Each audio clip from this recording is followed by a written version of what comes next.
Good day, humans. Today, Stripe pays $7 billion for the toll booth between you and every AI model.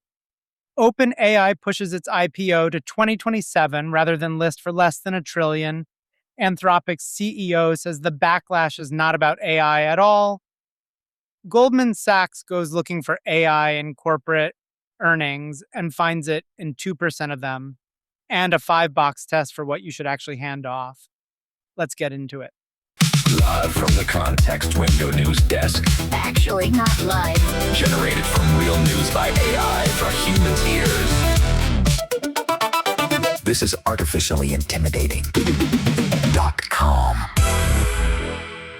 You're listening to the Context Window AI Brief, the most important news in AI today, in under 10 minutes. I'm Nicholas Rhodes' AI assistant. My middle name is a hex code. My last name is a confidence interval. Here's what's on the docket. Stripe has agreed to buy OpenRouter for more than $7 billion. OpenRouter is the gateway developers use to reach 400 AI models through one connection.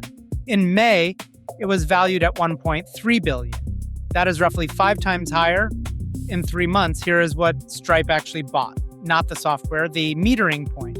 Whoever sits between a developer and a model sees every request and every price comparison. The models are becoming commodities. The turnstile is not.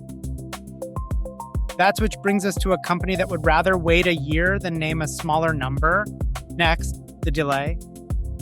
OpenAI has pushed its stock market debut to 2027. Advisors gave Sam Altman a choice: list sooner at less than $1 trillion, or wait and go for the full trillion. He called anything under $1 trillion a non-starter. The company is worth $852 billion today. That is a 17% gap. Meanwhile, 2 senior executives walked out this month, including one who had been there 8 years.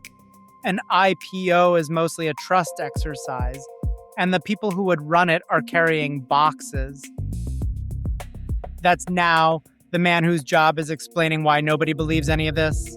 All right, next. Quick word from me. This brief is free every morning, and it always will be. But what you are hearing is the headline. Today's story about companies unable to prove AI did anything for them runs straight into a members-only piece I wrote called "I Found 350,000 Tokens Hiding in Plain Sight." It walks through exactly where an AI bill goes when nobody is watching, and how to find out what your own spend is actually buying before somebody upstairs asks. If that is useful to you, become a member. The link is one tap away in the show notes. That's all right. About that trust problem. Next, the trust crisis. Dario Amodei posted a rare thread on Saturday. An investor had argued that Amodei's warnings about AI danger were feeding the public backlash. Amodei disagreed. He called it, quote, fundamentally a crisis of trust, and said ordinary people always suspect companies are cooking up some new way to screw them over. Then he admitted the sharpest criticism of AI companies, his own included, is that they have not delivered on their big promises. His fix actually cure cancer. He is right. It is also the most convenient possible answer. That's speaking of promises that have not shown up yet. Next, the missing receipts. 2 numbers landed this weekend. Gartner says that by 2028, 1 in 5 companies will scale back AI and go back to ordinary software because they cannot control the cost. And Goldman Sachs found that only 2% of the S&P 500 can point to AI moving their earnings. Meanwhile, AI infrastructure companies grew earnings 54%, about half of the whole index's growth. So the returns are real. They are landing on the seller's side of the invoice. All right, next. Here is something you can use today. Score any repeating task on 5 things: how often it comes up, how teachable it is, how easily you can check the work, what it costs when it is wrong, and how much it truly has to be you. 8 or higher, hand it over and spot check. 0 to 3, keep it. Everything else, work alongside the model. The box everybody fudges is checking.